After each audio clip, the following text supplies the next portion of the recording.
Hey everybody, welcome back to Kerbal Space Program Career Mode with me, REinstein. Let me introduce you to the Kerbin Orbital Research Unit. I think we've done pretty good. We've now explored some of Kerbin, we've explored and landed on the moon, we've explored and landed on Minmus. So now it is time to put a research unit in orbit of Kerbin, I think, anyway. Hopefully you'll agree with me. Now, just let me zoom in and show you what we got. We got tons of batteries. These are pretty much the only batteries I've got available, unless I go for the Z200s. So we've got 8 of those on each corner of this. That makes 800 in total battery power. We've got the Science Junior. We've got some monopropellant tanks with RCS boosters, just in case, you know, it gets into any problems. We've got mystery goo, we've got temperature sensor, we've got the barometer, and it's going to be unmanned in a way. The only crew that's going to be on it is Bob Kerman. Now, he is sitting obviously in the mobile processing lab so that we can actually process the data we get. So, I've also got a docking port on top too. Without further ado, let's go and launch this bad boy into orbit. Now, the benefits of having a research unit like this are the absolutely huge amount of scientific data that you get from processing the data in orbit, or wherever. You can put it in orbit of Duna, in orbit of the moon, Minmus, wherever you like, and basically it will take the data that you collect scientifically, process it, and give you a whopping amount of research data. So that's the benefits of that. Now, I'm hoping I'm going to be able to fly this thing properly, but I'm pretty sure it has a delta V, enough delta V to get us into a nice sort of stable, I guess, low Kerbin orbit between sort of 70 and maybe 100,000 meters, something like that. Here we go. So we're just using our solid fuel boosters. They've nearly finished. There we go. Let's turn up our propulsion to the max. Bob Kerman looks absolutely terrified. Don't worry, mate. You're going to be fine. Let's have a little look at the interior overlay now of the mobile processing unit. It's beautiful in there. Look at that. It's got several little floors that he can explore. And I'm sure there's loads of little compartments where he does his little experiments. And I'm really excited to be launching this because this should give us a huge boost to the amount of research data we are getting. Now, what I wanted to do this episode was actually launch a rocket to let me think. Yeah, to Minmus. Yeah, I wanted to build an orbital station in Minmus because I've actually accepted a contract to build an orbital station.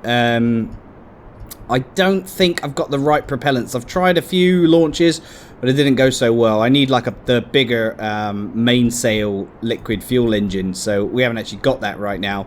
So I'm going to wait a little while now. I know I've done my gravity burn just quite bad here.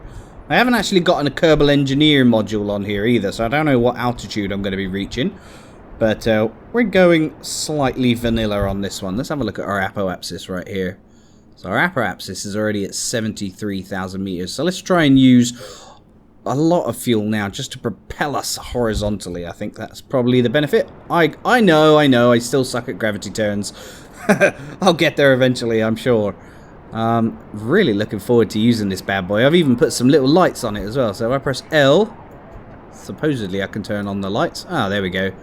Just right click and turn them on. So when we're around the dark side of the planet, we'll still be able to see what's going on. Look at the moon in the background there. That's beautiful. I love the moon. What's your favourite celestial body, guys?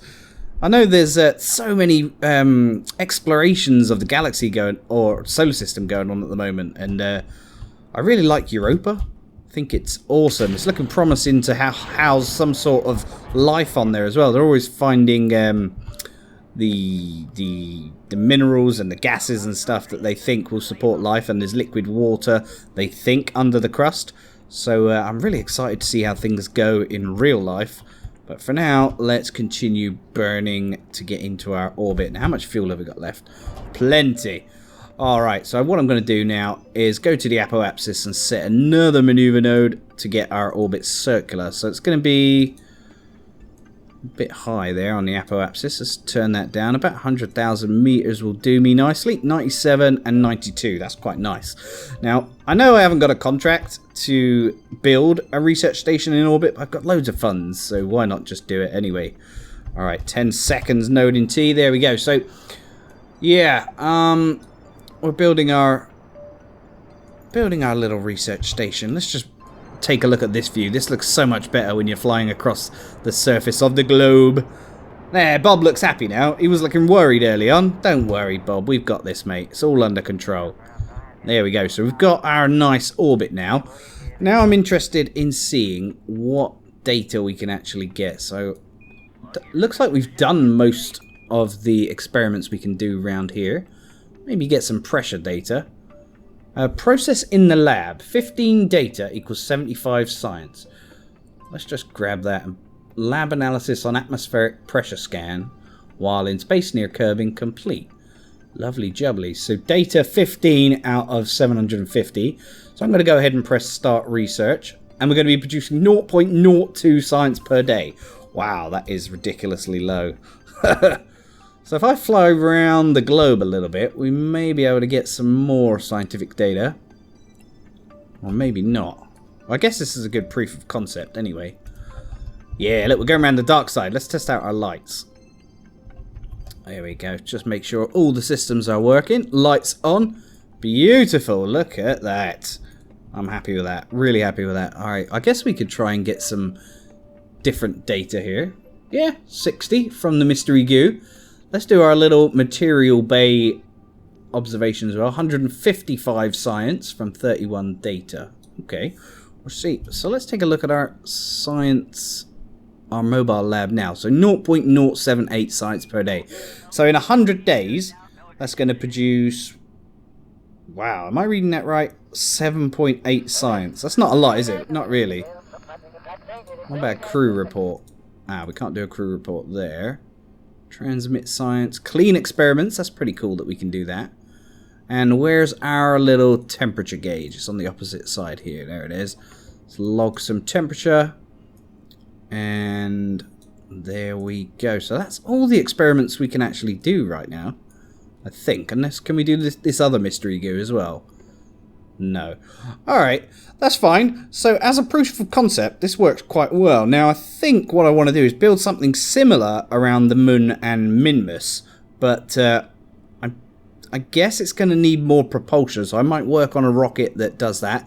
But for now, I'm pretty damn happy with that. Our electric charge is gone at the moment. I guess that will start recharging once we get around the light side of the planet.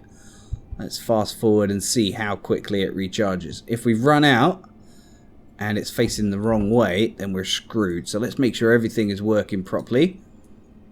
There we go. It should start recharging any minute. There we go. Well, these don't produce much science.